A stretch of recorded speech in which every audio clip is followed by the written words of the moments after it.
Hello students, today we are going to start our last chapter, automation and robotics.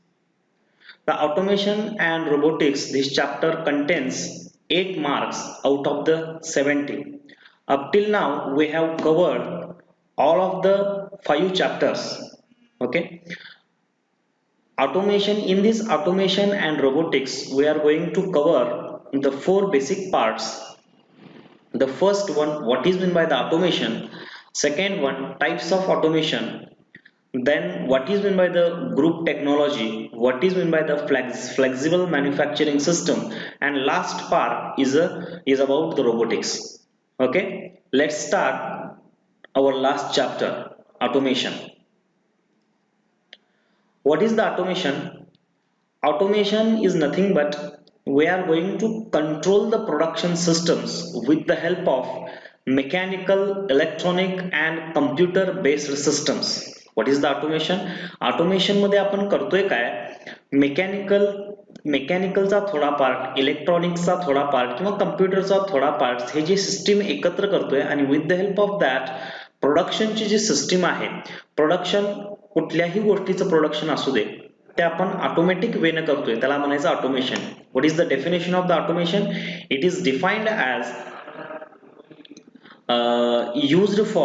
used for application of integrated mechanical, electronic and computer based system in the operation and control of production system. Okay, now next thing is, what are the examples of the automation? Automation transfer line, ही जी तुम्हाला transfer line जी दिसत आहे ते बघा, हे सगळे automated robots आहेत आणि कारचे जे प्रोडक्शन होते, आता फॉर एक्झाम्पल एक कार तयार व्हायला 2-3 दिवस लागायचे, पण due to this automation transfer lines directly काय होतं तर एक कार जी आहे ती जास्तीत जास्त 5 ते 10 मिनिटांमध्ये तयार होते. ओके, एका दिवसामध्ये 500-500 कार्स तयार होऊ शकतात भारतामध्ये.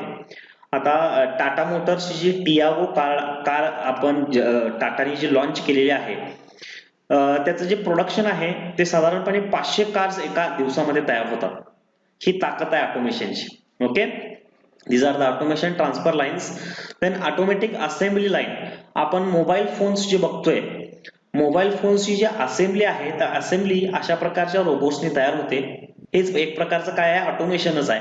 त्याच्यानंतर ऑटोमेटेड स्टोरेज सिस्टम, आपण कुठलाही प्रोडक्ट ज्यावेळी डिस्पॅच करतोय त्यासाठी स्टोरेज सिस्टीम लागते, ती जेवढी ऑटोमॅटिक वेन आपण करू तेवढं आपलं काय होतं, प्रोडक्शनचा जो कॉस्ट आहे किंवा डिस्पॅचिंग करण्यासाठी जी कॉस्ट आपल्याला लागणार आहे ती कमीत कमी होते. Okay, automatic material handling system, automatic material handling, हे बॉक्सेस वगैरे जे आहे ते ऑटोमॅटिक मटेरियल सगळे हँडल होत राहतं. these are some examples of automation. now what are the needs of automation? automation आपल्याला लागतं कशाला, हे काहीतरी 7-8 पॉइंट आहेत, त्याच्यासाठी आपल्याला ऑटोमेशन लागतं. to increase the productivity, to reduce the cost of production, to improve the product quality, to reduce the production time, to avoid the high cost, to have the better control over the manufacturing activities, to improve the worker safety, to reduce the manual clerical task. these are some needs. महत्वाच्या काय आहेत तर automation लागतच का हे आपल्याला माहिती असल्याशिवाय आपण पुढे जाऊ शकत नाही. these are some needs. okay, after that basically there are two types of automation. first one is a high cost automation and second one is a low cost automation. आता high cost automation म्हणजे काय, हाय cost म्हणजे काय, जिथं cost जास्त लागते त्याला म्हणायचं हाय कॉस्ट ऑटोमेशन. आता हाय कॉस्ट ऑटोमेशन मध्ये ऑब्विसली कॅपिटल इन्व्हेस्टमेंट जी आहे, okay, it requires huge amount of capital investment. Okay, now it demands the replacement of conventional machines by CNC machines, material handling by conveyor or automatic guided vehicles. Okay, if there is one shop which is a conventional shop, in the conventional shop if there are n number of conventional machines, for example lathe, okay, in high cost automation what happens, we are going to replace that lathe with the help of CNC machines, VMC machines, all the automated kind of machines. Okay, we call it as a high cost automation. Okay, to replace all these machines we require the high capital investment. Okay, this high cost automation only large scale industry can offer it. म्हणजे काय, capital investment जास्त असल्यामुळं large scale industries ज्या आहेत त्याच फक्त हाय cost automation काय करतात, ते त्यांना पिलवू शकतं. Okay, for example high cost ऑटोमेशनचं एक्झाम्पल काय आहे बघा. ही जी ट्रान्सफर लाईन आहे, सगळ्यात आधी जी ट्रान्सफर लाईन फोर्ड नावाची जी कंपनी आहे, 4 व्हीलर, त्यांनी फुल ऑटोमॅटिक फॅक्टरी जी आहे ती तयार केली.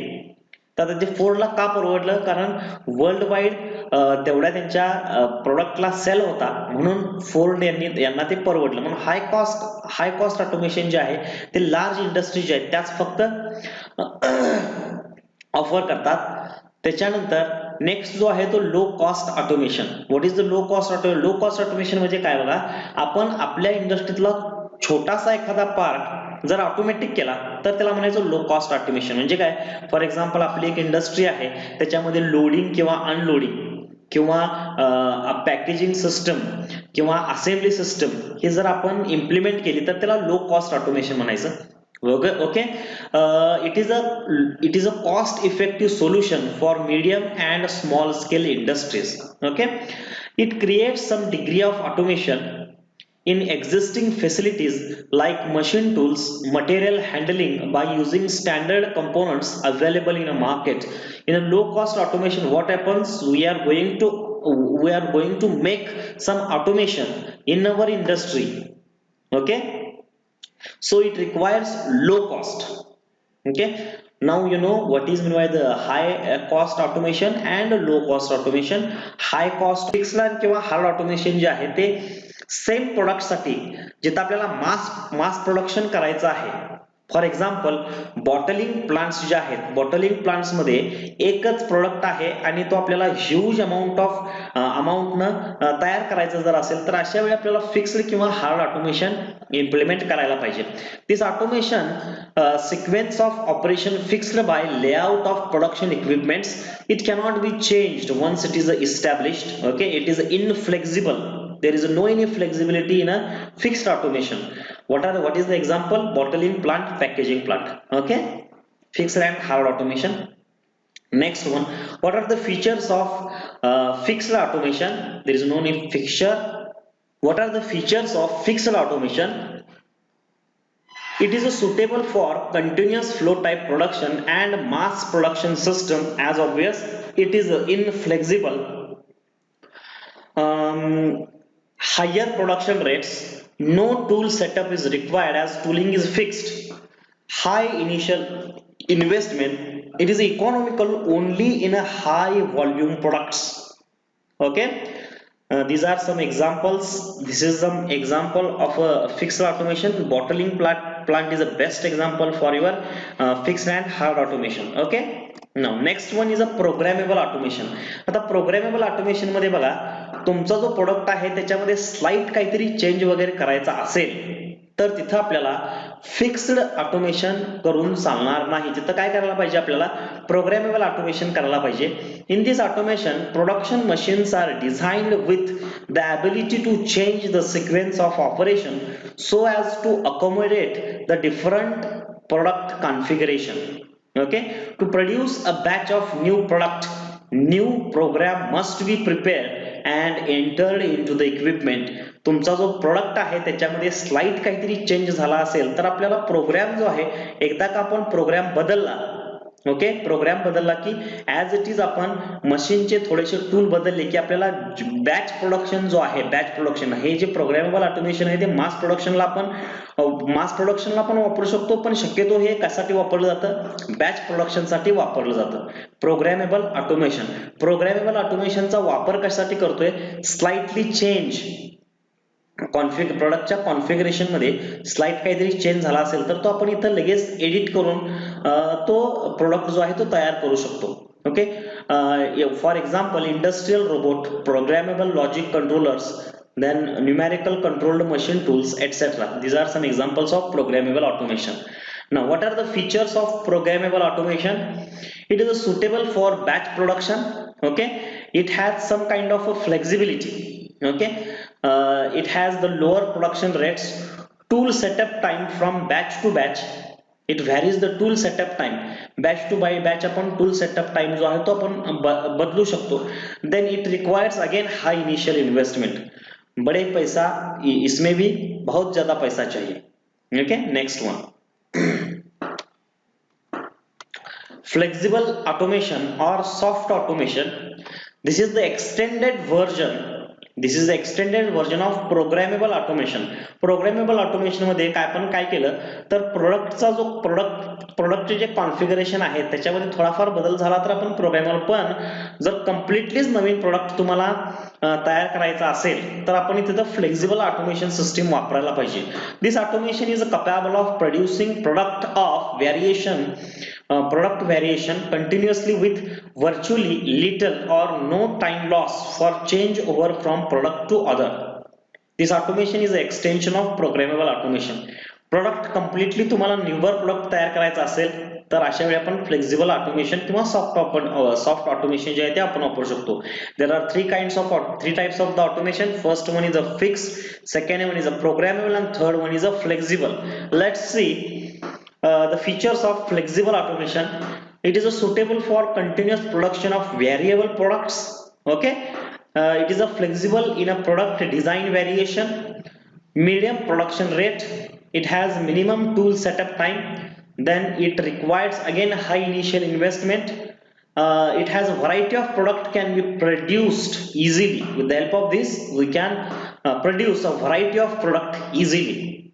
Okay, now let's see the basic difference between fixed, programmable and flexible automation. These are some parameters. Production system. Fixed automation system used for mass production, programmable is used for the batch production, and flexible is used for continuous production of variable products variability should be there for flexible automation. Okay, in terms of flexibility, fixed automation is inflexible, programmable automation is a flexible, and flexible automation is highly flexible. Highly flexible काय आहे, कारण आपण वेगवेगळे product इथे तयार करणार आहोत. What about the production cost? Fixed automation requires high production cost, then programmable automation requires medium, and flexible again it is a medium. Okay, tool setup time. Tool setup time जो आहे तो fixed मध्ये कुठलाच tool आपण change वगैरे करत नाही, त्यामुळे तिथं टूल सेटअप टाइम हा 0 येतो. प्रोग्रामेबल ऑटोमेशन मध्ये it varies from batch two batch. Okay, आणि फ्लेक्सिबल मध्ये तो काय तो मिनिमम येतो. ओके, नाउ इनिशियल इन्व्हेस्टमेंट बघा, हाय फिक्स्ड साठी पण हाय इनिशियल इन्व्हेस्टमेंट आहे, प्रोग्रामेबल मध्ये सुद्धा इनिशियल इन्व्हेस्टमेंट ही हाय आहे, आणि फ्लेक्सिबल मध्ये सुद्धा ती काय आहे, हाय आहे. What are the advantages of the automation? It increases because of the automation there is a increase in a productivity. Okay, productivity वाढते कशी, तर ऑटोमेशन असल्यामुळं कंटिन्युअसली तुमचा जो प्रोडक्शन आहे ते प्रोडक्शन कंटिन्युअसली होत राहतं, त्यामुळे ऑब्विसली प्रोडक्टिव्हिटी वाढते. Reduction in labour cost. Labour जो आहे, लेबरचा जो मॅन, मशीन आणि मटेरियल आपण 3 पार्ट बघतोय.